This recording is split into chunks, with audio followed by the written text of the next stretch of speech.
크루 글란스키라고 하는 사람이 쓴 우리나라 말로 번역이 좀 복잡하게 됐어요.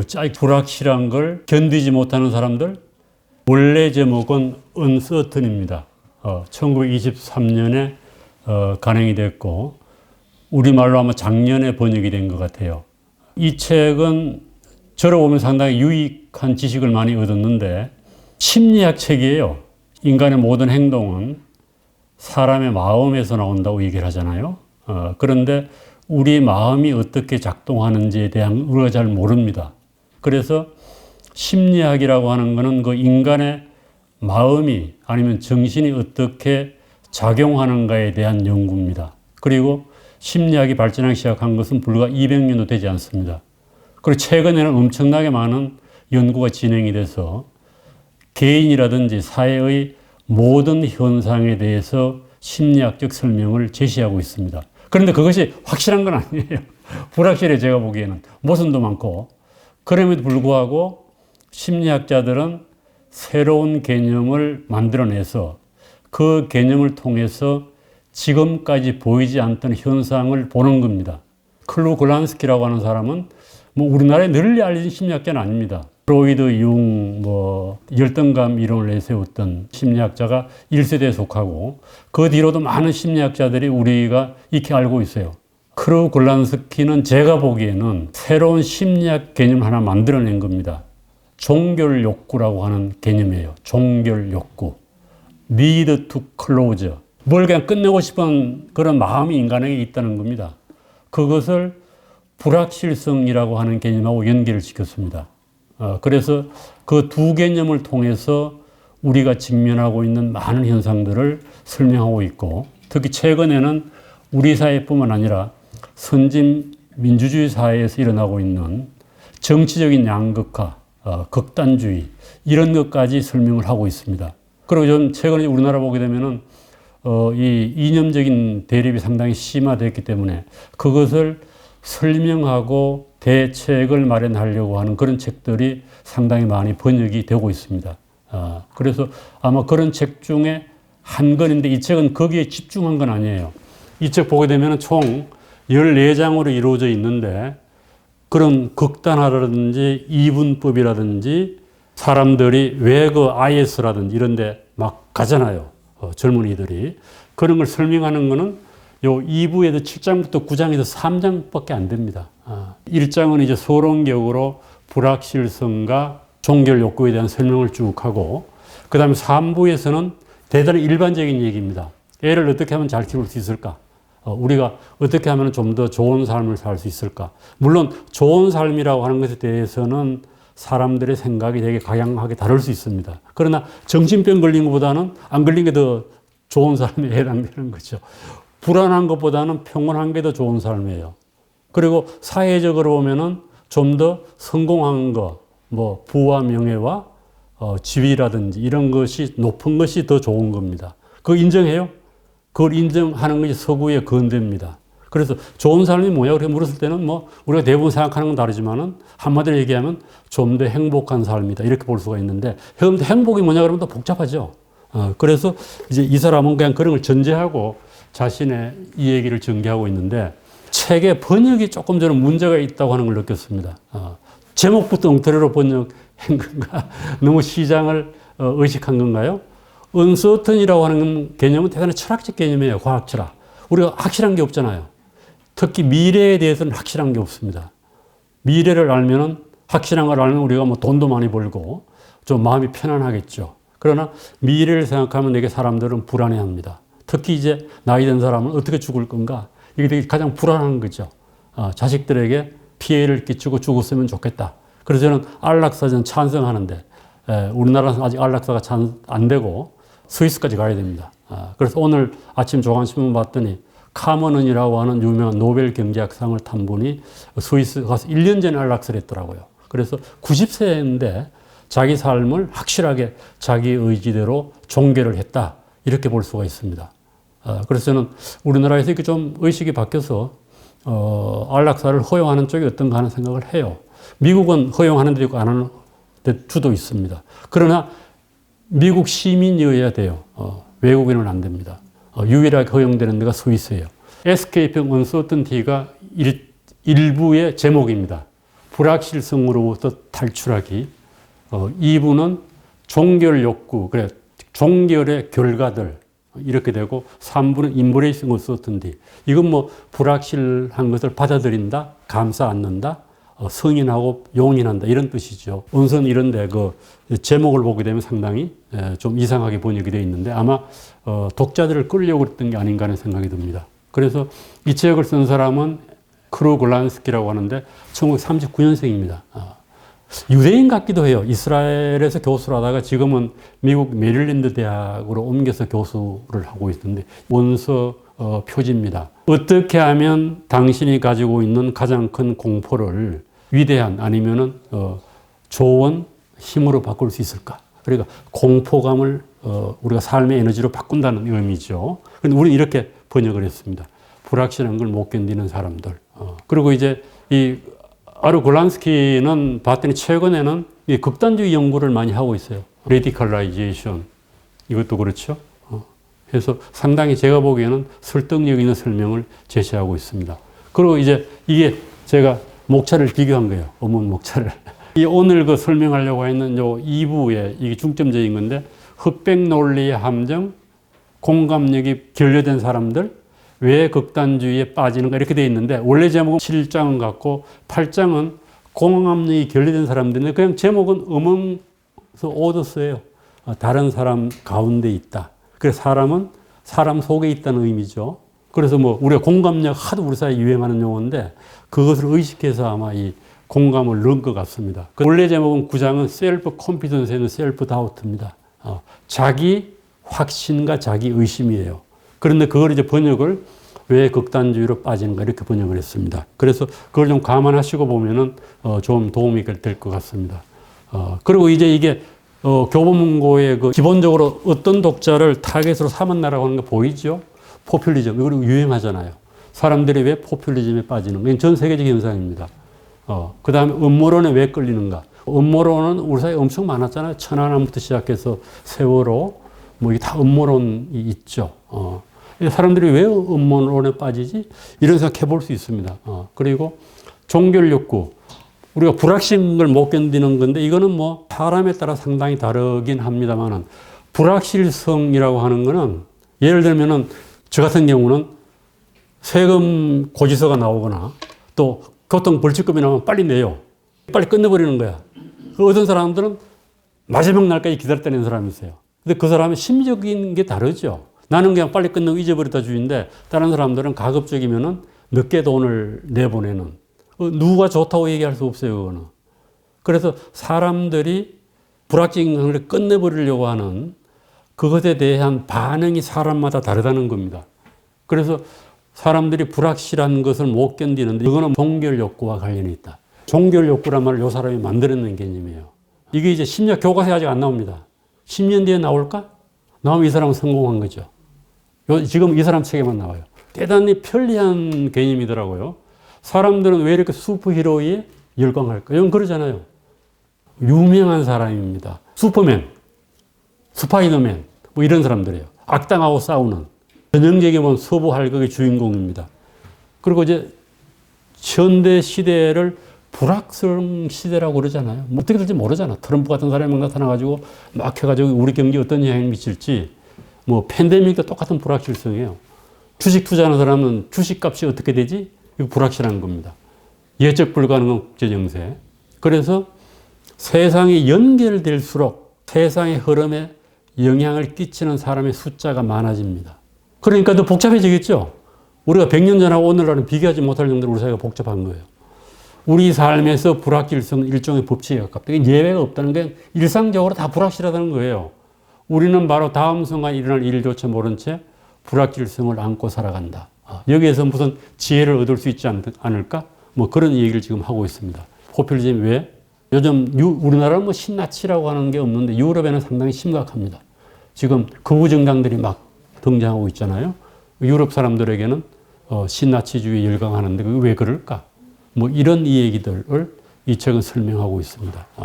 그래서 불확실성에 대한 반응이 표출되는 이유와 방식을 되게 학문적인 책이에요. 이 사람은 지금 미국 사람을 상대로 해서 책을 썼으니까 학자들이 보기에는 이 트럼프는 물론 민주당이고 이 사람은 공화당인데 성격이 대단히 틀리다고 얘기를 해요. 이 사람은 되게 개방성의 상징입니다. 복합적인 사고와 인식을 가진 선도적 지식인들 가까이 했다는 거예요. 점성술가라든지 나는 영혼을 상대한다 이런 사람들하고도 만나가지고 이 얘기도 하고 이런 사람입니다. 결정하기를 힘들어해요. 클린턴은. 그 다음에 결정을 해서 바꿔요. 또 생각이 바뀐다. 그런데 부시는 안 그렇다네. 폐쇄성의 상징인 단순 명쾌한 사람을 좋아한대요. 그리고 튀는 사람을 싫어해. 그리고 속전속결로 결정을 해요. 그냥 빨리 결정하고 실행해버려. 그러니까 9.11 때 바로 침공했잖아요. 선과 악과 옳음의 걸음을 명확하게 구분해요. 그래가지고 이 사람이 한 말 중 가장 유명한 겁니다. 한반도에서는 북한을 악의 축이라고 그랬어요. 세상을 이분법적으로 보는 겁니다. 강한 충성심을 가진 아랫 사람이 많았대요. 보스 기질이 있었던 모양이죠. 철저한 크리스천입니다. 그리고 우리나라 같은 경우는 어떨까요? 이승만, 박정희, 전두환, 노태우, 김영삼 이 두 사람하고 연결시켜 보면 되게 비교가 되죠. 그러나 우리나라의 지도자들은 대부분 클린턴보다는 누구에 가까워요? 부시에 가깝습니다. 이 두 사람을 어떻게 설명하지? 그러면 클린턴하고 부시의 차이점이 뭐야? 크루 글란스키는 뭐라고 그럴까요? 클린턴은 종교 욕구가 약하고 부시는 강하다는 겁니다. 그래서 사람마다 확실성을 추구하는 종교 욕구가 다르다는 거예요. 종교 욕구는 주어진 주제나 과제에 대한 확실한 답을 찾으려는 욕구예요. 성향이 당신의 삶, 인간관계, 정치적 성향에 영향을 미쳐요. 내가 종교 욕구가 강한가 약한가가 나의 인간관계, 정치적 성향에 영향을 미친다는 겁니다. 그리고 대립과 갈등, 극단주의가 종교 욕구하고 밀접히 연관이 있다는 거예요. 그래서 당신은 불확실성을 거부케 하는가? 종교 욕구가 강한 사람입니다. 결과 예측하기 힘든 일을 빨리 끝내려고 하는가? 이것도 종교 욕구가 강한 거예요. 불확실에 재미를 느끼는가? 아니에요. 이건 종교 욕구가 약한 사람입니다. 재미있을 수 있잖아. 정해지면 재미가 없잖아요. 불확실성이 가지고 새로운 가능성과 도전을 즐기는가? 이건 종교 욕구가 약한 사람이에요. 그래서 좋다 나쁘다가 아니고 이런 특징이 있으니까 당신이 종교 욕구가 강한 사람이라고 결과가 나오면은 조금 조심할 게 있다. 약한 사람은 조심할 게 있다. 해서 일종의 자기를 개선해 나가려고 하는 그런 노력이 필요하다는 것을 이 사람은 보여주려고 하는 겁니다. 물론 이제 우리의 운명에 영향을 미치는 것들은 사주 별자리 이건 거의 미신이죠. 미신인가? 미신 아니에요? 그 다음에 인간을 아는 게 뭐가 있어요? IQ, 적성검사, 혈액형, 건강진단, MBTI. 이거는 전부 지금 모으면 근대의 소산입니다. 이거는 대부분 명확하게 숫자로 표시가 돼요. 물론 혈액형은 다릅니다만은. 건강진단 전부 숫자로 나오잖아요. 이게 근대의 특성이에요. 그래서 이런 것들을 우리가 뭐라고 부르죠? 되게 과학적이라고 부릅니다. 그런데 이건 모르죠. IQ 테스트가 백인 중심으로 되어 있다니까 테스트가 낮다고 해서 실망할 필요는 없는 게 아닌가. 그래서 현대인들은 이 모든 걸 다 수치화해서 내가 어디쯤 있다라고 하는 것을 알고 싶어 하고 기본적으로 본다고 하면은 궁극적인 질문은 뭐예요? 너 자신을 알라는 거예요. 이 얘기는 누가 했죠? 소크라테스가 한 얘기입니다. 너 자신을 아는 것이 지혜의 시작이다. 이건 동양에도 하는 얘기, 철학의 시작이죠. 그런데 물론 여기서 이제 소크라테스가 한 얘기가 너 자신이 뭐야? 철학적으로 얘기할 때 네가 무지하는 걸 알아라. 무지하다는 사실을 알아라. 아니면 네가 사회의 지위가 뭔지를 알아라. 그 당시엔 중요했잖아요. 네가 노예냐, 자유인이냐, 성인이냐, 지혜로운 자냐. 역할이 다 다릅니까? 그 당시는. 그래서 너의 신분을 알라. 이런 의미도 있다고 얘기합니다. 그래서 자신을 안다는 것이 무엇인가 막연한 얘기입니다. 철학에서 막연하게 얘기해요. 철학적 질문은 인간론이라고 하는 게 대단히 규범적이에요. 인간은 이래야 된다, 저래야 된다. 그러나 심리학적 질문은 바뀌면 되게 과학적입니다. 그래서 심리학에서 드러낸 인간 유형을 놓고 어떤 것이 좋다, 나쁘다 얘기 안 합니다. 장단점이 다 있다. 심리학의 인간형은 그렇습니다. 기본적 심리학 개념적입니다.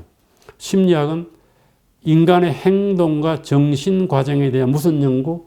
과학적 연구입니다. 앞에 건 뭐죠? 철학적 연구예요. 철학은 데이터가 없어요. 그러나 심리학은 전부 데이터가 있습니다. 그래서 심리 실험을 많이 해요. 그리고 오늘 주로 이해가 되는 것이 인지심리학과 사회심리학인데, 인지심리학은 사람들이 정보를 지각하고 학습하고 기억하고 생각하잖아요. 그것에 대해서 뭐예요? 과학적 연구예요. 일종의 정신작용이죠. 정신의 인지작용입니다. 그 중에 특히 아는 작용, 이걸 코그니티브, 인지작용이에요. 우리가 안단 말 썼잖아요. 두뇌의 어떤 지식작용 뭐 이런 것. 우리가 아는 건 되게 중요하잖아요.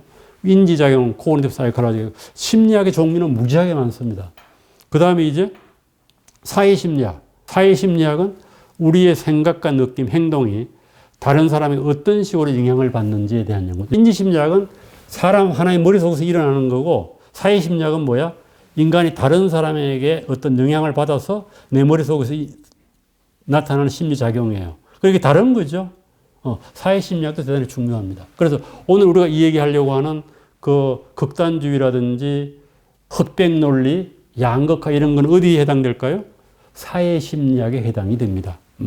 사람은 또 뭐야? 지가 종결 욕구를 만들어냈으면 사람들이 그건 뭐야 종결 욕구가? 궁금해할 거 아니야. 그래서 이 사람 자기 제자하고 종결 욕구들을 테스트하는 항목을 40몇 개를 만들었어요. 4페이지에 걸쳐 나옵니다. 첫 번째, 나는 업무에 확실한 규칙과 질서를 두는 것이 성공을 위해 꼭 필요하다고 생각한다. 매우 그렇다. 매우 아니다 하면 1점, 6점까지 매기는 거예요. 이런 설 때 많이 하는 거잖아요. 그래서 쭉쭉 나와요. 결정을 내리면 안심이 된다. 이것도 이렇게 하고, 하룻밤에 곰곰이 생각해보다는 빨리 결정을 해버린다. 이런 사람 있잖아요. 아직도 생각해? 결정을 내리기 어려워하는 사람들의 말을 듣고 있으면 짜증이 난다. 우유부단한 사람 있잖아요. 야야, 그러면은 종결 욕구가 강한 사람이에요. 그 기다려주는 사람은 뭐야? 종결 욕구가 약한 사람입니다. 이런 식으로 해서 질문이 뭐예요? 41개를 만들었어요. 그래서 이거를 점수를 매기면 해보라는 거예요. 그 다음에 이 종결 욕구와 관련된 게 뭔가 하면은 질서. 질서를 좋아하는 사람은 뭐야? 종결 욕구가 높은 사람이에요. 예측 가능성이 높은 걸 좋아하는 종결 욕구가 그러니까 종결 욕구는 질서, 예측 가능성, 결당성, 모호함, 닫힌 마음 혹은 열린 마음하고 뭐예요? 연관이 있는 겁니다. 그래서 이거 시간이 없어서 한번 해보세요. 점수대가 나와 있죠? 205점에서 248점이면 종결 욕구가 높다. 41에서 82점이면 낮다. 어중간한 사람들은 82점에서 83점에서 204점이다. 그래서 종결 욕구가 강한 사람은 이런 특성을 가집니다. 주변의 사람, 신념, 국가에 헌신해요.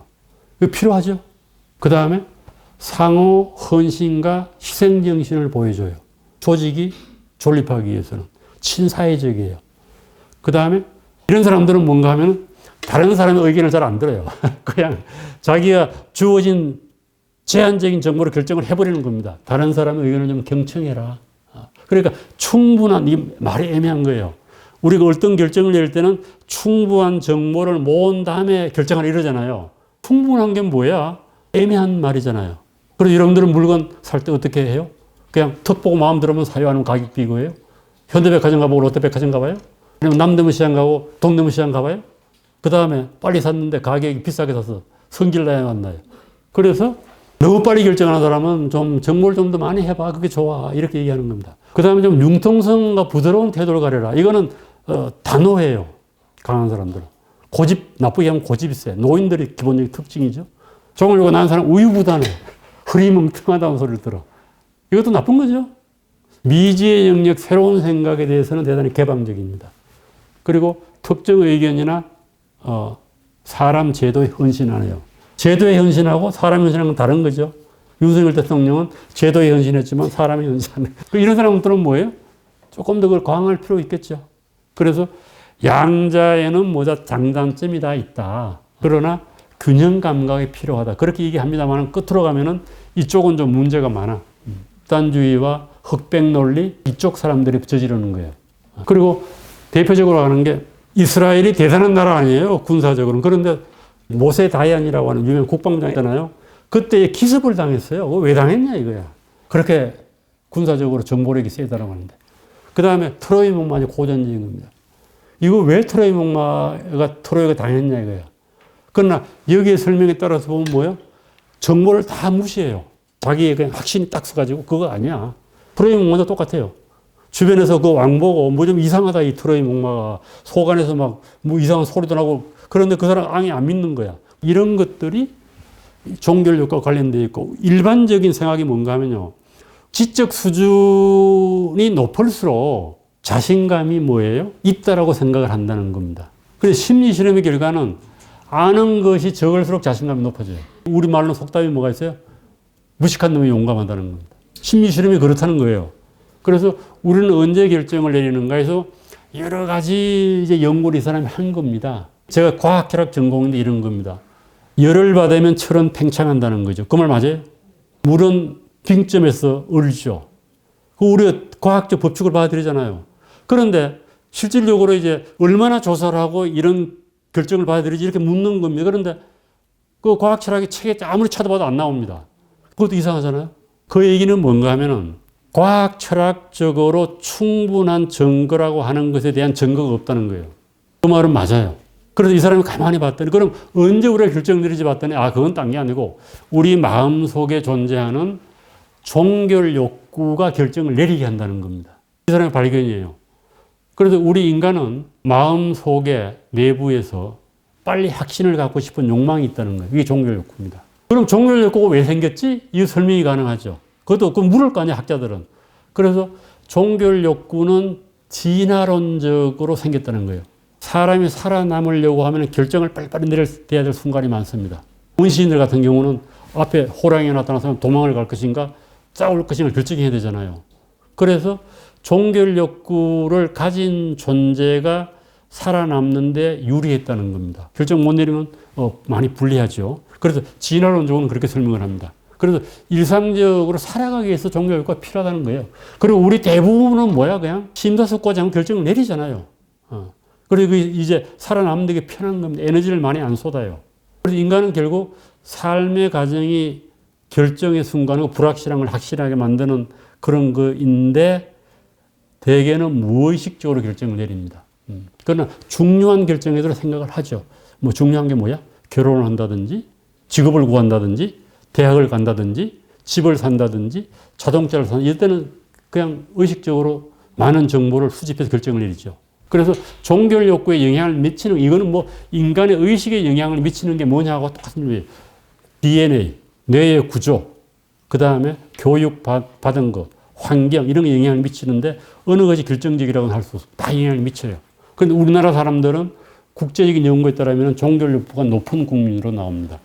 그리고 이제 이거는 이제 종결 욕구 연기를 시킨 건데 사랑과 지지는 되게 좋은 거라고 얘기하잖아요. 일종의 연대감을 발생하는 것이기 때문에 대단히 좋은 겁니다. 내가 누구로부터 기댈 때가 있고 위기 상황이 발생하면 그 사람의 도움을 청할 수 있고 뭐 친구이거나 가까운 가족이죠. 그런데 우리나라는 이상하게도 저 사람은 이게 가장 낮아요. 급한 상황에서 도움을 요청할 수 있는 사람이 있느냐 그러면 없다고 대답하는 사람이 많아요. 이게 우리나라의 좀 문제죠. 사랑과 지지를 받아야 되고 이건 안정적인 애착감에서 나오고 안정적인 애착감들이 있는 사람일수록 낮은 종결 욕구를 가집니다. 소위 말하면 좋게 얘기하면 자두성가, 셀프 에듀케이션이요 다. 40대, 50대, 60대 그렇죠? 저도 초등학교 졸업하고 나와가지고 지가 큰 거지 뭐 부모 교육도 못 받고 높은 자기확신, 애매한 말에는 높은 자기확신이라는 셀프 컨피던스예요. 자신감이 있다는 얘기입니다. 사랑을 많이 받으면 자신감 생긴다고 그러잖아요. 뭐 내가 독단적으로 뭘 하겠다 이런 자신감이 아니고 셀프 컨피던스, 자신감. 자립심이 있고 호기심 열린 마음이 있다. 종결 욕구가 낮은 게 좋다는 걸 깔고 있어요, 이 사람은. 그리고 가장 중요한 게 대개가 사람의 심리는 태어나서 한 살 이전에 결정된다고 얘기를 해요. 불안하냐, 안 불안하냐, 안정감이 있느냐, 없느냐. 그래서 대개 뭐 3개월에서 6개월 얘기하는 사람도 있는데 그 사람이 이제 여러 가지 실험을 한 게 있어요. 그래서 아기들은 엄마와 따뜻하고 친밀하며 지속 관계를 가지면서 충족감과 즐거움을 얻게 한다는 겁니다. 그 사람의 얘기로는 아기의 욕구에 적극적으로 반응해야 됩니다. 애가 어릴 때인데 울잖아요. 울면 이게 배가 고파오는지 오줌을 쌌는지 뭐 이거 빨리빨리 해가지고 빨리빨리 반응을 해줘야 돼. 이래야지 안정감이 생긴다는 거예요. 그게 제일 중요하다는 겁니다. 뭐 과외 잘 시키고 이런 게 아니에요. 이 사람 뭐 사실이기도 하죠. 이 그림이 유명한 건 원숭이에요. 원숭이 가지고 실험을 했어. 이쪽은 그냥 철사예요, 철사. 요거는 이제 보풀하게 해서 원숭이 틀이 있잖아요. 틀을 가진 것처럼 만들어 놓은 겁니다. 그런데 생물학적으로 본 거는 여기서 우유를 먹여요. 우유. 젖꼭다리 달아가지고 우유통 달아서. 이쪽도 먹여, 이쪽도 먹여. 실험을 해봤더니 생물학적으로는 신체적으로 별 차이가 없어요. 여기에 우유를 먹거나 여기에 우유를 먹거나. 그런데 이상한 거는 원숭이들이 우유만 먹고 다 일로 가. 털 있는 어미한테 가요. 그리고 갑자기 외부에서 뭐가 이상이 나타나면 전부 일로 달려가요. 실험한 겁니다. 이 교과서에 나오는 건데. 그래서 안정된 애착관계의 중요성을 쭉 설명하고 있습니다. 애착이라고 하는 거는 이 어트랙션인데 특정 사람과 가까이 있으려 하고 그들이 있으면 안정감을 느끼는 경향이 있다. 이게 애착이에요. 애착관계 형성되면 연대감이 있는 거고 그런 거죠. 사랑과 지지는 애착의 원천. 그러니까 애착관계가 좋은 사람들은 사랑과 지지를 많이 받는 겁니다. 그리고 생후 몇 개월 동안 엄마가 아기에게 반응하는 방식에서 비롯된다. 어떤 어린아이들은 엄마에게 애착을 느끼고 어떤 아이들은 못 느껴요. 그래서 애착관계는 뭐예요? 평생 영향을 미친다. 영화에 많이 나오는 거죠. 안정적인 애착은 자기약신, 호기심, 종결 욕구에 긍정적인 영향을 미친다는 겁니다. 이 사람 뭐 전부 종결 욕구, 불확실성하고 갖다 끼 맞춘 겁니다. 흑백 논리 이제 2부로 넘어가서 그래서 불확실성에 대한 반응이 사람들의 생각, 의사결정, 사회적 관계에 미치는 영향입니다. 이거는 이제 대단히 사회학적이고 현재 보게 되면은 우리 상황이라든지 미국 상황하고도 밀접히 연관이 있는 겁니다. 사회적 정체성은 상황의 힘이라고 그러는 간단하게 얘기하면 사람은 딴 사람의 눈치를 본다는 거예요.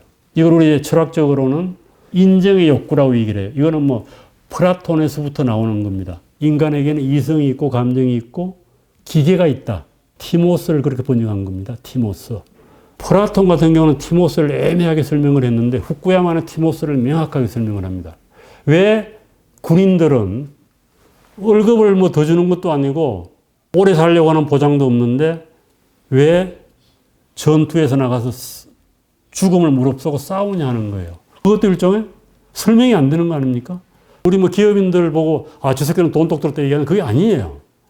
생각해 보게 되면 우리가 평생 쓸 수 있는 돈은 얼마 정도 될까요? 몇 살까지 살지 모르지만 안심하고 살 수 있겠어요? 100억? 100억 정도면 충분히 살 수 있지 않을까? 200억? 아니면 1000억? 그런데 왜 돈 많은 사람들은 1000억이나 1조 원 있음에도 불구하고 계속 돈을 더 벌려고 하냐 이거예요. 그건 설명이 안 돼요. 이기심으로는. 그래서 이제 그런 것을 이제 티모스로 설명을 하는 겁니다. 인정의 욕구라는 거예요.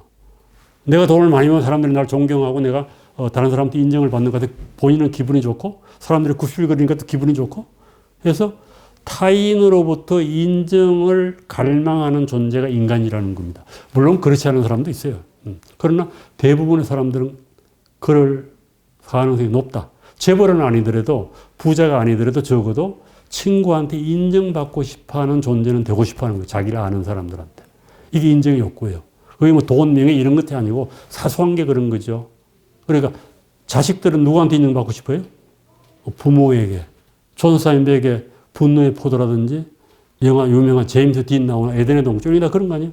자기 아버지한테 인정을 못 받아가지고 애가 망가지는. 그리고 또 늙으면 자식한테 인정받고 싶어 하잖아요. 그래서 그건 상호 인정입니다. 그런데 잘 아는 사람한테 인정 못 받아. 너무 잘 알기 때문에. 그래서 인간이라고 하는 건 독립적 존재이면 사회적 존재고 극단적인 상황에서는 비슷한 면이 많이 나타난다는 겁니다. 인간이라는 게. 차이도 있고 공통점도 있죠. 그리고 사람의 행동은 사람과 환경에 의해 결정되는 게 맞는 얘기죠. 요즘 이제 뭐 이 포퓰리즘이라든지 극단주의 이거는 현대사회에서 나타나는 일반적인 특성이에요. 그러니까 뭔가는 뭐 공통적인 이유가 있지 않겠나 이런 생각을 하게 되는 거죠. 사회 심리학자들은. 그래서 그것을 사회 경제적 요인에서 찾는 거 이제 경제학자나 사회학자나 이 사람들은 심리적 요인에서 찾는 겁니다. 사회적 지위가 낮다고 느끼는 사람은 개인으로서의 정체성보다 공동체의 정체성을 중시한다. 인류 역사에서 아주 희한한 사건이 히틀러 등장이에요. 어떻게 그렇게 되지? 와이마르 공화국이 자유민주주의로 출발한 게 히틀러한테 그냥 정권을 넘겨줬잖아요. 선거를 통해서. 대단히 민주적인 방식으로 넘겨줬거든요. 처음에는. 이해가 잘 안 되잖아요. 왜 근대인들이 목숨을 바쳐서 획득한 자유를 몇 년에 걸쳐서 독일 사람들이 왜 히틀러에게 다 넘겨줬느냐는 겁니다. 99% 히틀러에 찬성했다고 그러거든요. 왜 그러지? 이상한 현상 아니에요. 엘리 프롬 같은 사람은 설명을 했어요. 자유로부터의 도피로 설명을 했습니다. 그런데 이 사람은 달리 설명하는 거죠. 사회적 지위가 낮은 사람일수록 자기의 존재감이 아니면 자기의 가치감이 낮다는 겁니다. 그런데 인간은 자기의 가치감이 낮은 것을 좋아해요, 싫어해요? 싫어해. 그러니까 사회에 속해서 자기의 존재감을 확인하는 겁니다. 자기 정체성이 약하니까. 이해가 되죠?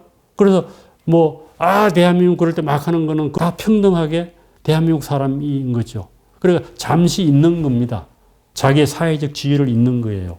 그러면서 하나됨을 느끼고, 우리가 연대감이라고 얘기합니다만은. 그런데 심리학적인 거죠. 자기 존중감이 낮은, 이거 심리적 현상이죠.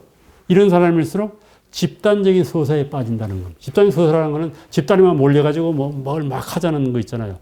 민주화하자, 그리고 북한 같은 경우 뭐예요? 남조선을 해방시키자, 이런 집단적 서사 아니에요? 뭉쳐가지고 뭘 하자. 독립운동 집단적 서사입니다. 경제발전하자는 집단적 서사고.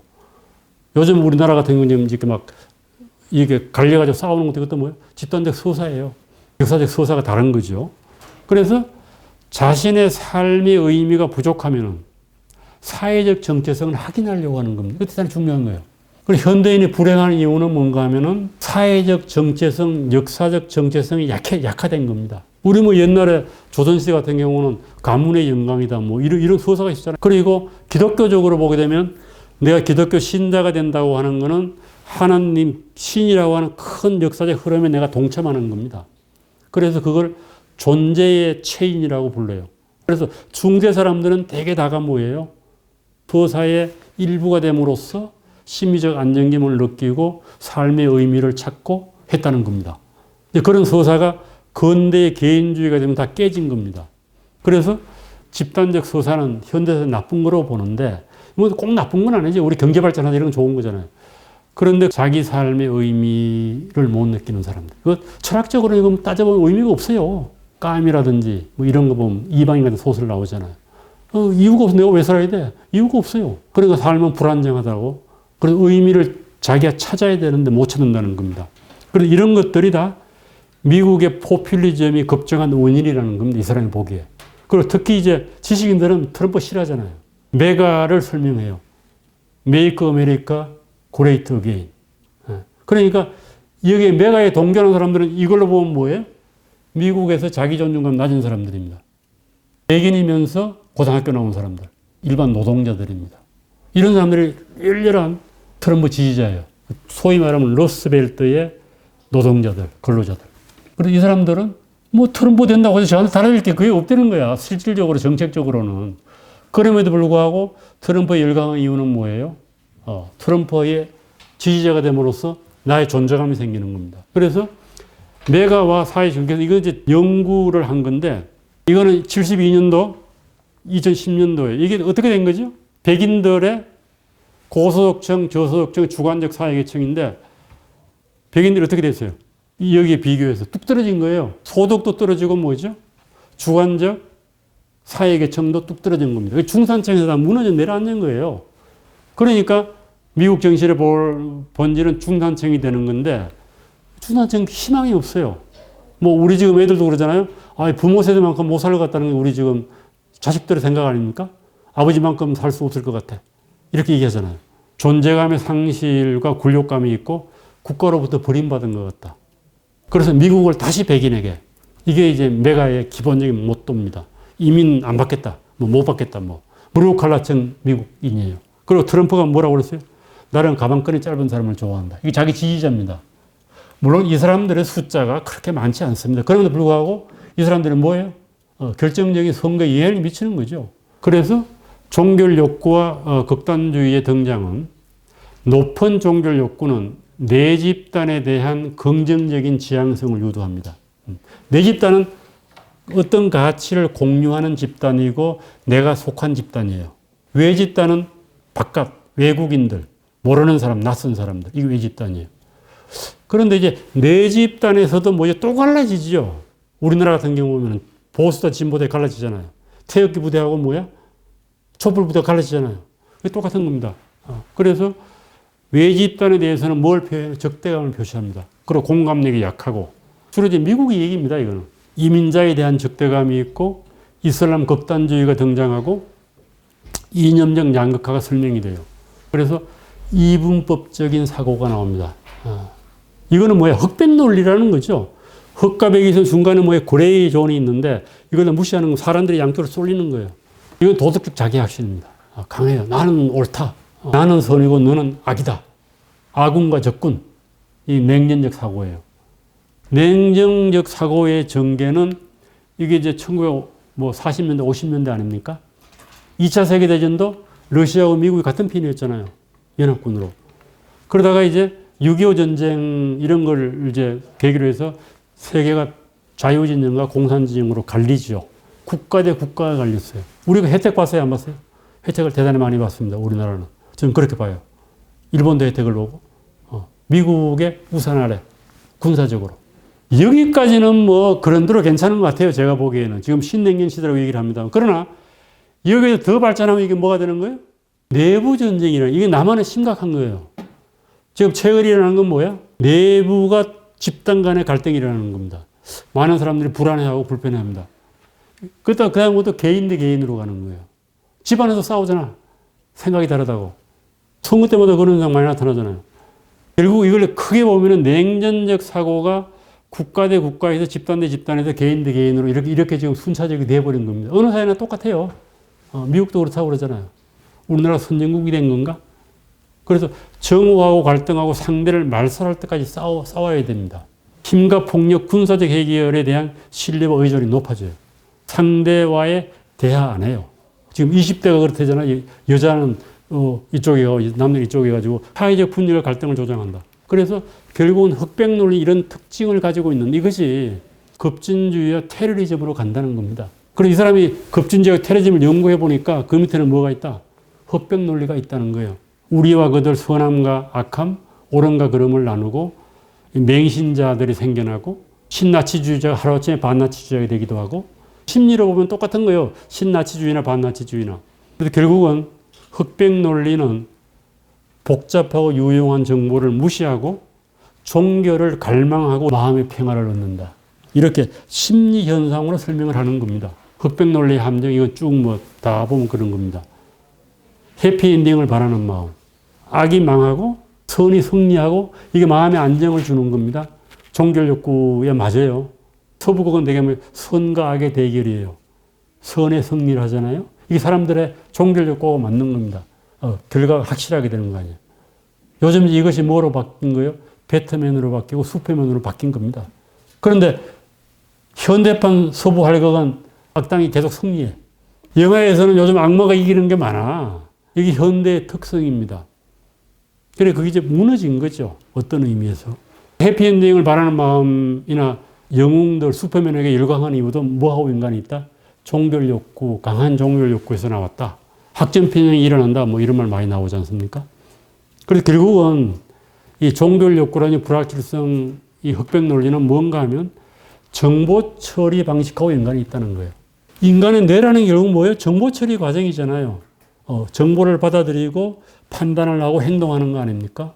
그런데 현대사의 기본적인 특징은 뭔가 하면은 스마트폰 나온 게 2007년이에요. 위대한 발견인데 이 문제가 많죠. 물론 긍정적 측면도 많아. 한마디로 간단히 얘기하면은 옛날에는 신문이 있었어요. 신문. 종류가 물론 많죠. 그 다음에 방송이 있었어요. 우리나라 채널 3개, 2개, 뭐 5개. 그러니까 사람들이 공통으로 접하는 매체가 있는 거예요. 그러면은 대개 사람이라는 건 내가 비슷하니까 같은 정보가 들어오면 같이 판단하는 거 아니겠어요? 한겨레 신문 보는 사람, 경향신문 보는 사람이 그거 2개 판단하고 조선일보, 조중동 보면 판단이 비슷하잖아요. 그런 공동의 정보의 소스가 있다는 겁니다. 그게 공유하는 거예요. 그런데 지금은 어때요? 다 달라. 물론 그것도 크게 나누면 나눠지는데 정보 소스가 이 핸드폰 나오면서 다 달라요. 주로 뭐 신문도 제대로 안 봐. 그리고 유튜버. 이거 뭐 다 다르잖아. 그러니까 사람들이 다 제각기 생각을 하는 거예요. 이러니까 사회적으로는 불안한 거라, 이게. 공통성이 없어지고 다 개별화되는 거예요. 집안에서 텔레비 같이 안 보잖아요. 그 연대감도 상실되고. 이런 것들이 사회적 문제를 많이 일으킨다는 겁니다. 그리고 또 요즘 뭐 동영상도 보면 좀 추천이 뜨잖아요. 추천. 그리고 이거 보면 확정 편향이 일어나기 아주 좋은 구조예요. 그거 인간의 본성하고 맞는 거예요. 그걸 이성적으로 생각 안 하면 그렇다는 겁니다. 종교전쟁, 인종학살, 민족해방, 강한 종교 욕구와 불확실성을 해결하려고 하는 정의와 진리의 이름으로. 그래서 높은 종교 욕구는 집단 중심이 되고 내 집단에 대한 의존을 높이고 외 집단에 대한 적대감과 경계심을 키운다는 겁니다. 이런 이분법적인 사고를 그럼 극복 방법이 뭐냐? 그래서 이 책에 소개하고 있는 것은 가치다원주의, 이사의 원리에 한 얘기입니다. 여러 가치를 인정해라. 그 중에 네가 믿는 가치는 여러 가치 중에 하나라고 하는 걸 인정해라. 공존을 하라는 거죠. 집단마다 다른 근본적 가치를 인정하고 공감과 균형 감각을 좀 키워라. 경제적 안정을 제공했으면 좋겠다. 이런 암암리에 미치고 있습니다. 미국의 이제 부가 너무 편향됐다는 거죠. 그리고 뭐 쭉 같은 얘기입니다. 우리가 포퓰리즘이라는 말을 많이 쓰는 거 개념형을 딱 내리고 있어요. 포퓰리즘은 뭐예요? 목적 달성을 위해서 대중의 인기에 영합하는 거다. 대중 영합주의라고 얘기합니다. 그런데 포퓰리즘의 가장 기본은 아주 도덕적이고 순수한 서민층하고 지식인층을 구분해요. 엘리트층하고 대중을 구분해서 이 많은 문제들이 누구 때문에 나온다? 엘리트들 때문에 나온다. 이렇게 보는 겁니다. 내가 집이 없는 이유는 강남 부자들 때문이다. 쨍쨍이 포퓰리즘이에요. 뭐를 풀었지 얼마 전에 서울시에서. 거래 제한제를 풀었더니 대치동 아파트 값이 7억이 올랐다. 일시분이 난 거야. 지금 상속세 두고도 지금 막 계속 어떻게 되는지 모르겠는데 그거 가지고 지금 입장이 다르지 않습니까?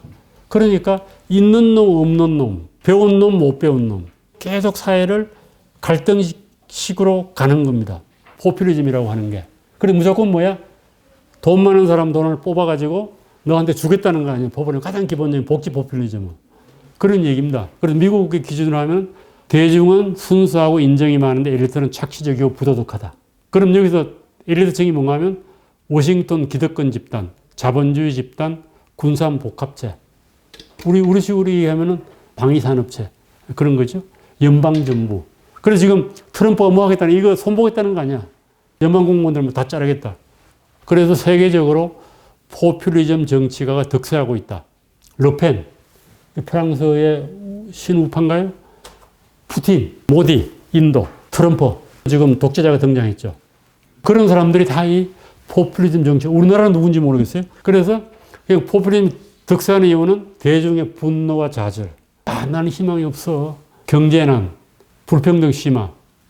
이런 것들은 다 대중의 좌절감과 분노로 연결이 됩니다. 성자 폐해 사이의 악화관계.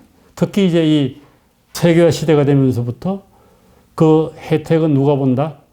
돈 있는 사람들. 성자만 보고 패자는 자꾸 나빠진다. 이런 인식이 지금 확대되고 있잖아요. 사실인지 아닌지 모르겠는데. 브렉시트 영국이 한 것도 다 그런 인식이라는 겁니다. 정치적 대립, 민주적 대립. 민주주의도 이게 뭐 상당히 대립하죠. 다 민주주의라고 그러니까. 난민위기. 이거는 우리나라하고는 지금 직접 관계가 없어요. 유럽은 난민들 문제잖아요. 지정학적인 긴장감. 이건 관계가 있죠. 사람들이 불안하고 불확실하니까 기대를 건다는 거죠. 그래서 이제 워머 아더슨은 이제 두 번째입니다. 이제 인간에게는 서로 사랑하고 미워하고 타인의 인정을 갈망하는 인간의 본성이라는 거예요.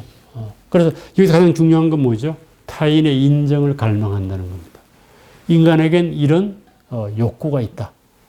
그래서 다른 사람으로부터 인정을 받고 싶어하고 이해를 받고 싶어한다. 그래서 결국은 이런 욕구가 충족되지 않을 때 종결 갈망에 빠져가지고 자신만의 생각을 붙잡고 매달린다. 종결 욕구가 높으면 흑백 논리 관점을 옹호하게 된다. 이건 나쁜 거죠. 그래서 상대방을 이해하려고 하면 불확실성을 감수하고 상대방의 처지를 헤아려야 되는데 이게 공감 능력인데 현대인들은 계속 어떻게 된다? 공감 능력이 계속 약화된다는 겁니다. 내 집단에 대한 충성심은 애국심, 국가주의, 조국 참여, 국수주의로 나가게 된다. 셀프 컨피던스하고 셀프 다우트인데 자기 확신, 자기 의심이 많으면 어떻게 된다? 집단주의로 간다는 겁니다. 집단과 자기를 동일시해서 자기의 존재감을 높이려고 한다는 겁니다. 그래서 이거는 이제 참 상당히 오해의 소지가 있고 말하기 어렵습니다만은 팔레스타인 여성 가운데 불임, 이혼, 불륜으로 사회적 낙인이 찍힌 여성들이 자살폭탄 테러범이 많이 됐다는 겁니다. 그래, 그 사회에서는 뭐예요? 완전히 인간 말종이에요. 그러니까 자기의 존재감이 없는 거잖아요. 그런데 자살 테러범이 되는 순간 뭐가 되는 거예요? 목숨을 바쳐 순교자가 되고 영웅으로 칭송을 받고 자기 식구들을 다 먹여 살려요. IS가 나오는 것을 심리학적으로 설명한 거예요. 그래서 자기 불확실하면 극단주의가 기승을 부리게 된다. 극단주의를 한마디로 얘기하면 뭐예요? 하나에만 집중하고 나머지를 거들떠보지 않는다. 계란을 한 바구니에 담는다. 정권 투자할 때 많이 쓰는 얘기인데 자기의 목숨을 하나에만, 관심을 하나에만 담는 게 극단주의입니다. 그래서 결국은 셀프 워스라고 하는 말을 썼는데 자기 가치감을 회복하기 위해서 목숨을 건다. 이게 극단주의가 나오는 심리적 배경이라는 겁니다.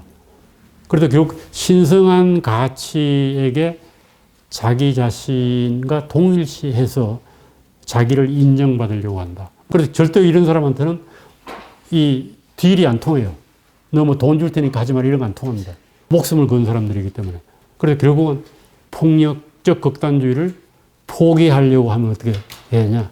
이건 이제 국가적 과제가 되겠죠. 집단과 고귀한 명무가 동지가 가짜임을 그 사람이 깨달아야 된다는 거예요. 그런 사람은 바깥으로 뛰쳐나오는 겁니다. 사이비 종교 집단 비슷한 거죠.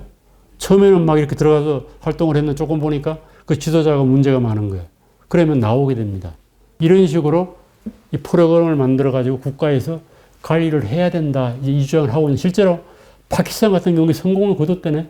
이런 프로그램을 해서 그 사람에게 자신감하고 자기 확신을 회복시켜주면은 불확실성이 감소하게 되고 안정감을 느낀다는 겁니다. 뭐 이런 이제 극단주의에 대한 하나의 심리학적 대응이라고 할까요? 처방이라고 하는 걸 내리고 있습니다. 그리고 오늘 아침 신문에 양극단으로 치닫는 사회의 핵심엔 단절된 리더가 있다. 이 사람은 영국의 대학 교수인데 심리학자입니다. 불통, 독단, 야망. 이거 최근에 이게 번역이 된 모양이에요. 그래서 여기 나오는 이 한국에서 물었으니 윤석열 대통령은 부정적으로 본 거예요. 그래서 이 단절된 리더들은 둘 중에 하나다. 사이코패스다. 히틀러 같은 사람이에요. 트럼프 같은 사람. 사이코패스가 아니면 뭐예요? 나르시스다. 나르시시즘 알죠? 자기 만족에 빠진 사람이다. 그런데 옛날에는 사이코패스가 많았는데 지금은 뭐다? 나르시스가 많다는 거예요. 이게 성격이 지금 봤는데 사이코패스는 뭐예요? 자기밖에 몰라가지고 자기 확신에 강한 사람이에요. 남 눈치 안 봐. 남이 어떻게 느끼는 전신도 못 써. 이게 사이코패스예요. 그런데 나르시스는 뭐예요? 다른 사람 신경을 많이 써. 내가 어떻게 보이지? 잘 보일까? 이런 신경을 쓰는 거예요.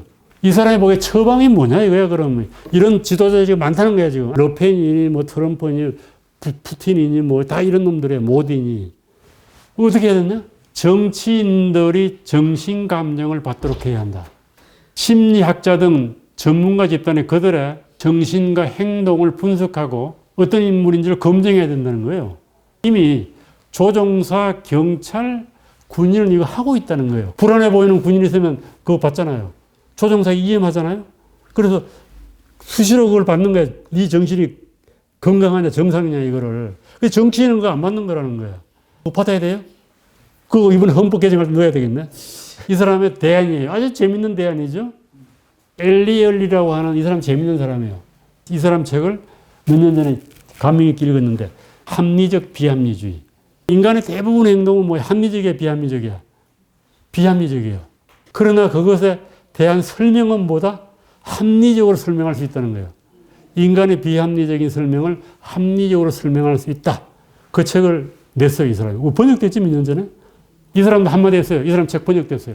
이게 음모설 이런 것 대신에 미스빌리프란 말을 썼습니다. 잘못된 믿음. 그래서 이 사람의 처방은 뭐야? 잘못된 믿음에 빠지는 사람들. 패턴을 열심히 찾는 사람. 복잡한 걸 싫어하는 거예요. 그러니까 학적 욕구가 강한 사람이죠. 종교 욕구가. 패턴이 뭐가 있어야 발견해야지 안심이 되는 거야. 그거 되게 음모설로 얘기를 하죠. 직관에 의존하는 사람. 나는 딱 보면 알아. 저 새끼 나쁜 놈이 좋은 사람인지. 뭐 이런 거예요. 지적 겸손 수준이 낮은 사람. 그 다음에 나르시스트. 이게 공통으로 나오는 나르시스트는. 그래서 우리나라 인터뷰에 이렇게 나왔어요. 첫 질문이 너는 누구 편이냐. 이렇게 묻는 사회는 대단히 나쁜 사회라는 거예요. 너는 누구 편이냐?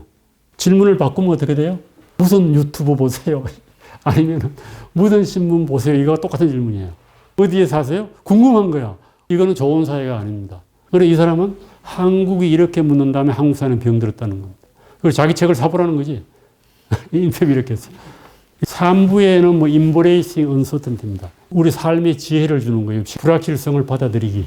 그러니까 불확실성을 다루기 위한 다양한 방법. 불확실성은 어떻게 다루느냐라고 하는 것이 자녀 양육이나 대인관계나 커리어 같은, 이거 뭐 스펙이라고 그럽니까? 그런 거에 영향을 미친다. 이걸 잘 알면은 이런 것을 좋게 하는데 도움이 된다. 그런 얘기겠죠. 그러니까 중요한 것이 살아가는데 애 잘 키워야죠. 대인관계 잘 해야죠. 그 다음에 커리어, 좋은 커리어 쌓아야죠. 그러나 이건 되게 주관적이라는 거예요. 동일한 현상을 보더라도 어떤 사람은 불확실하고 불안해하고 어떤 사람은 그렇지 않고 어떤 사람은 종결 욕구가 강하고 어떤 사람은 안 강하고 그래서 사람마다 다 다르다는 겁니다. 그러나 이제 자기의 위치를 알고 어떻게 해보자. 또 나아가서는 그럼에도 불구하고 심리학적으로 이런 정신을 유지하는 것이 너에게 좋다. 이런 거 심리학적 원리가 있겠죠. 그런 얘기를 이 사람이 많이 하고 있습니다. 그래서 주관적 불확실성 때문에 일어난 문제들. 다 나쁜 거죠.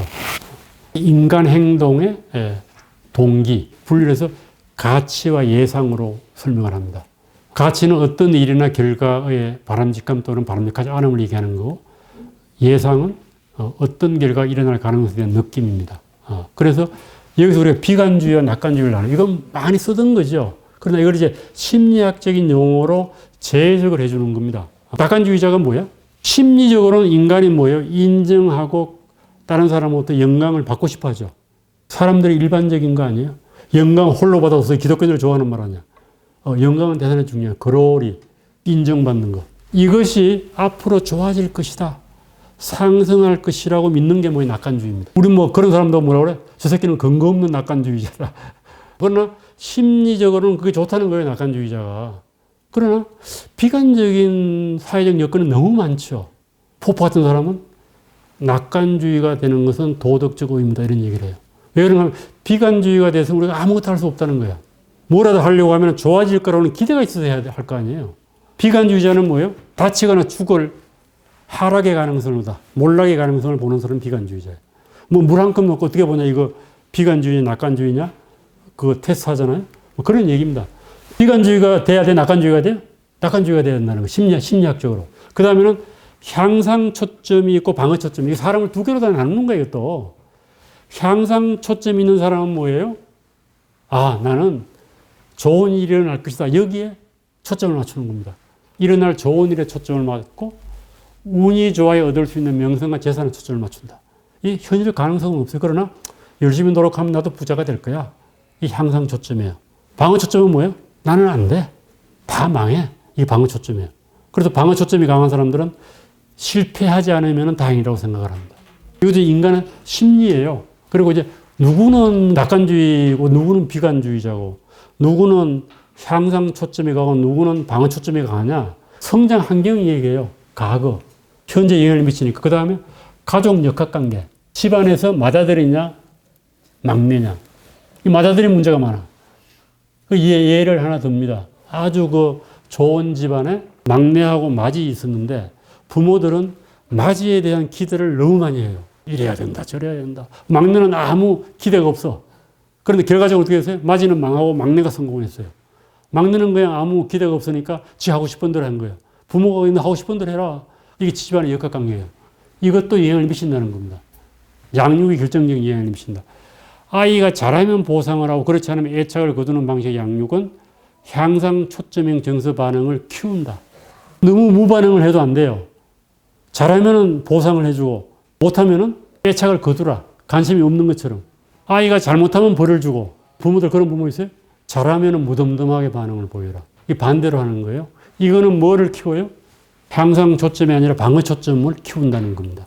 뭐 꼭 그렇지 않겠죠. 그러나 심리적으로 실험을 해봤더니 그렇다는 거예요. 뭐 몇백 명을 조사했는지 몇천 명을 조사했는지 모릅니다만. 그래서 향상 지향형의 양육 방식, 이거는 저는 우리나라의 좀 부모들이 좀 봤으면 좋겠다고 하는 생각이 드는데, 자립심을 허용해라. 과보하지 말라는 겁니다. 우린 너무 과보하잖아요. 부모 감독 없이 스스로 목표를 세우고 실행하도록 해라.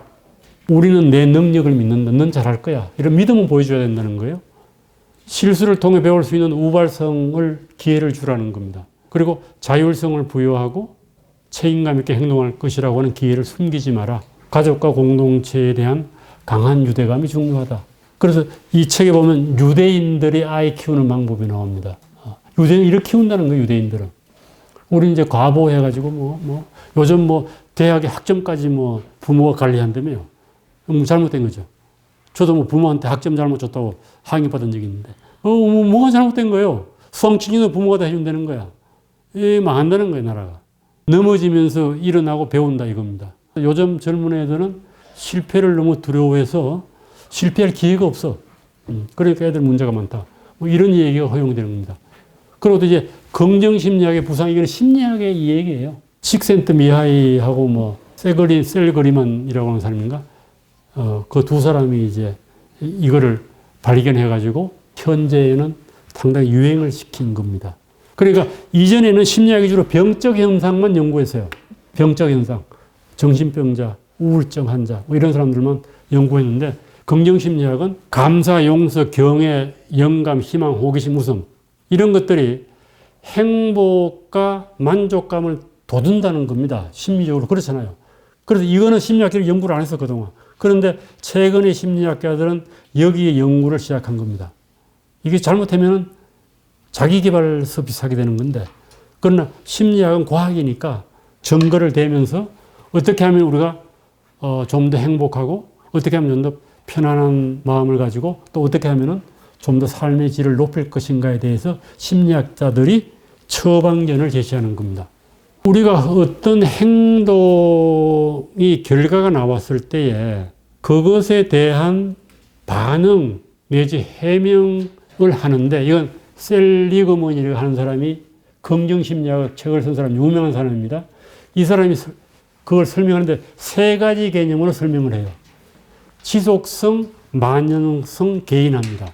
지속성은 긍정적인 일이나 부정적인 일이 지속적인 속성 때문에 나왔는가, 그렇지 않은가입니다. 예를 들어 내가 시험을 못 봤어. 그것을 설명하는 방식이 두 가지라는 겁니다. 어떤 놈들은 난 시험을 잘 못 봐, 원래. 어려워서 그래. 나는 공부도 못하고. 이런 사람들은 시험 못 본 것을 만연성이에요. 자기의 모든 행동으로 보는 거고. 시험 못 봤는데 어떤 놈은 그래. 오늘 재수가 없어요. 그래서 아침에 말이야, 엄마가 짜증을 내가지고 내가 시험 망쳤다. 이런 놈들 있잖아요. 이거는 그 실패가 일부에만 국한된 거로 보는 거예요. 어떤 게 더 좋은가? 셀리그만은 지속성으로 보는 게 나쁘다는 겁니다. 시간적 개념이죠. 나는 항상 그래. 이거 나쁘다는 겁니다. 그 다음에 만연성은 학력이 잘 풀지 않으면 그것을 학대 해석한다. 내가 연애가 잘 안 되면은 나는 연애도 못하는 놈이 직장에서 인정받을 수 있겠어? 이렇게 모든 능력으로 학대하는 거예요. 공부도 못하는 놈이 뭔 잘하겠어? 우리 부모들 그러잖아요. 우리 말로 지는 게 뭐야? 안에도 새는 바가지 밖에도 샌다 이거 아니야? 이거 나쁜 거라는 거예요, 심리적으로. 이해돼요? 세 번째, 이거는 상당히 이중적이에요. 저는 이게 생각을 좀 바꿨는데, 개인화입니다, 개인화. 이거 뭔가 쉽게 얘기하면, 부정적인 결과가 나오면은 나의 탓인가, 외부 환경 탓인가? 이러면 어떤 게 좋은 것 같아요? 저는 부정적인 결과가 나오면은 나의 탓으로 봐야 된다고 생각을 했어요, 지금까지. 여러 가지 이유가 있어요. 왜 그럴까? 첫 번째 이유 하나는 남은 못 고치니까. 내가 나를 고칠 수 있잖아요. 그리고 남의 탓은 뻔뻔스러워, 사람들이. 지 잘못 인정 안 하고, 너 이 새끼 왜 지각했어? 그러면은, 잘못했으면 이렇게 안 하고 애들 뭐라 그래요? 차가 늦게 왔어요. 신호등이 오래 안 바뀌었어. 이런 놈들이 많거든요. 실제로 물어보면 그래요. 잘못하고 안 늦겠습니다. 한마디 하면 끝나는 거야. 그러면 이제 이 얘기가 길어지는 거지. 그런데 그 반대라. 캐톨릭에서 뭐라고 그랬어요? 내 탓으로 소리다 붙여 다닌 적 있죠. 그래서 우리 사회에서는 좀 좋은 반성 좀 해라. 남 탓하지 말고 반성해라. 정치인들도 보면 지난 정부가 잘못해서 그렇다는 등 지금 국회에서 잘못해서 지 책임 인정 안 하는 거예요. 그런데 이거는 이제 이 사람은 그게 좋다는 거야. 남 탓하는 게. 개인하지 말라는 거야. 자기 잘못을 인터널라이즈 하지 말자. 내 잘못이다. 이렇게 하지 말라는 거예요. 그것이 심리적으로 좋다는 거예요. 그래야지만이 뭐야? 자신감을 잃지 않는다는 겁니다. 지속적 만연성, 개인성에서 지속적이 아니고 만연이 아니고 내 탓이 아니다. 그래야지만이 그 사람의 심리작용이 좋아서 계속 성공을 한다는 거예요. 운동선수가 못하면 지가 잘못했다고 그래놓고 심판 새끼가 더러운 놈 만나가지고 그렇다. 이렇게 설명하는 놈이 건강하고 다음에 잘할 가능성이 높다는 거예요. 자기 반성하는 놈보다. 내가 잘못해서 그렇다. 이런 사람들은 발전을 안 한다네. 조사를 해보니까 심리 실험을 해보면 그렇다는 거예요. 그건 묘하죠? 그럴 것 같기도 해요. 계속할 용기를 가지려고 하면은 그렇게 남 탓하는 거예요. 그리고 끈기라고 그리트라고 하는 책 번역 때 나왔죠. 이게 대단히 중요한 겁니다. 계속할 용기가 필요해. 실패를 하든 성공을 하든 힘을 잃지 말고 계속해야 돼. 뭐든지. 이래 성공을 한다는 거예요. 좌절하지 말고. 이걸 그리트라고 그래요. 끈기, 뚝심. 이게 인생에 대단히 중요하다는 겁니다. 한 번 실패했다고 해서 좌절하지 말라. 그리트라고 하는 이것이 외국에도 상당히 이제 관심을 받았던 책입니다. 우리나라 번역되어 있어요. 낙관주의도 연습할 수 있다. 내가 비관주의로 생각하면은 어떻게 낙관주의가 되지? 이거 잘 안 되잖아요. 자기 마음 못 바꾸잖아요. 솔직히 얘기하면은. 이 사람은 심리적 처방 제시합니다. 첫 번째, 비이성적인 마음을 갖지 말라. 사람 만나다 보면 그런 사람들이 있어요. 저게 아닌데 이런 사람들이 있어요. 그걸 무슨 콤플렉스라고 그러는데 전부 칭찬받으려고 하는 콤플렉스 있죠. 착한 사람 콤플렉스라고 그러나? 그런 거 있죠. 들어봤어요? 착한 사람 콤플렉스. 나쁜 사람이라고 하는 인식을 남한테 받는 걸 두려워하고 공포감을 느끼는 겁니다. 그래서 그 대표적인 게 뭐야? 내가 시도하는 일마다도 성공해야 돼. 이거 근거 없는 믿음이라는 거예요. 만나는 사람마다 모두에게 호감을 얻어야 돼. 이게 착한 사람 콤플렉스거든요. 이런 믿음 버려라. 그럴 수 없잖아요. 별놈이 다 있는데 내가 어떻게 맨날 좋은 인상만 받아요? 뭐 일이 다양하게 하는 건데 어떻게 계속 성공을 해? 이거를 뭐라고 그랬어요? 비이성적인 믿음이라고 불렀습니다. 이 사람은. 이거 버려라. 두 번째로는 뭐예요? 논박을 활용해라. 자기가 비이성적인 믿음을 가지고 있으면 그 반대 사례를 찾아보라는 거예요. 아닌 사례를. 그래서 계속 논박을 하는 거예요. 포파 용어인데 그게 아니라고 하는 경험적 사례를 찾거나 아니라고 하는 생각을 하라는 겁니다. 그것이 낙관주의가 된다는 거예요. 그리고 이런 얘기도 낙관주의자는 그렇지 않은 사람과 비교해서 심혈관이 튼튼하고 면역력이 높고 기억력 감퇴가 덜하다. 이해도 해요. 그러니까 좋다는 거예요. 낙관주의가. 특히 나이 든 사람들이 낙관주의를 가지고 나이 들면 자꾸 비관주의가 되죠. 낙관주의가 돼. 이게 건강에 좋다는 거예요. 그리고 아이를 낙관주의로 기르는 법. 기분 나쁜 감정과 분노는 삶에 일어나는 일들의 원인에 대한 생각에 따라 생긴다. 불교에서 그런 얘기를 하잖아요. 일체 유심조 이렇게 얘기하잖아요. 그러니까 모든 거는 마음에 달렸다는 거야. 객관적으로 불쾌하고 분노할 일이 없다는 겁니다. 그러니까 제가 간혹 등용 동영상 법륜스님 설악산이 아름다우면 설악산이 좋아 네가 좋아 이렇게 물어요. 그럼 뭐 설악산이 좋은 걸 알아요? 내가 좋지. 왜 그래? 마음에 달렸다는 거예요. 마음에. 내 마음에 달렸다. 꼭 그런가? 맛있는 고기 없는 고기는 있는데 분명히 그건 마음에 달린 게 아니잖아. 그러나 이론적으로 그렇다는 겁니다. 그러니까 애한테 그 감정은 네가 마음먹기에 달린 거라 이렇게 교육시키라는 거예요. 한 번 실패가 평생의 실패 아니다. 실패해야 성공한다. 이 얘기도 마치 사업 성공한 사람들 무수히 많은 실패를 하잖아요. 비관적인 해명을 낙관적인 해명으로 바꿔주라. 그래서 감정은 사고방식에 따라 달라. 이게 우리 인간의 감정이 막 이렇게 일어나잖아요. 그거는 네가 어떤 생각을 하느냐라고 사고방식에 따라 이런 거 하라는 겁니다. 사고방식 이론을 또 쭉 매요. 고정형 사고방식과 성장형 사고방식. 어떤 사고방식을 가져라? 성장형 사고방식을 가져라. 사람은 끊임없이 변한다는 겁니다. 이 사람은 지능까지도 변한다고 그래요. 그래서 끊임없이 배우고 학습해라. 꾸준한 배움과 지속적인 발전이 성공에 이르는 길이다. 이게 성장형 사고방식이야. 고정형 사고방식은 픽스됐다고 보는 겁니다. 너는 맨날 그래. 이건 고정형 사고방식이야. 나는 안 되어도 고정형 사고방식이야. 그래서 인간은 끊임없이 죽을 때까지 성장한다. 그런 얘기입니다. 오늘 이제 불교적 관점을 재미있게 소개 하나 하고 있습니다. 우리에겐 그렇게 뭐 낯선 건 아니에요. 서양 사람들에겐 낯선 것 같아요. 그래서 불교는 기본적으로 불확실성을 수용해라. 좋고 나쁜 게 없다. 색적 시공, 공적 식성 이런 말이죠. 또 우리 연기술이 얘기하잖아요. 연기술은 죽어서 가는 게 아니고 좋은 감정과 나쁜 감정이 왔다 갔다 한다는 게 사람 심리가. 그게 연기술이에요. 그렇게 해석할 수 있죠. 그래서 결국은 너의 마음을 바꾸라. 너의 마음을 바꾸라. 이게 불교적 사고방식인데 서양은 그렇지 않고 뭐 끊임없이 노력해서 뭐 어떻게 하라고 그러잖아요. 그래서 불교를 치면 무상하다. 상이라고 하면 변치 않는 게 없다는 겁니다. 다 변한다는 거예요. 무명이다. 몰라서 그런 사실을 못 깨닫는다. 일제유심조다. 공이다. 연기다.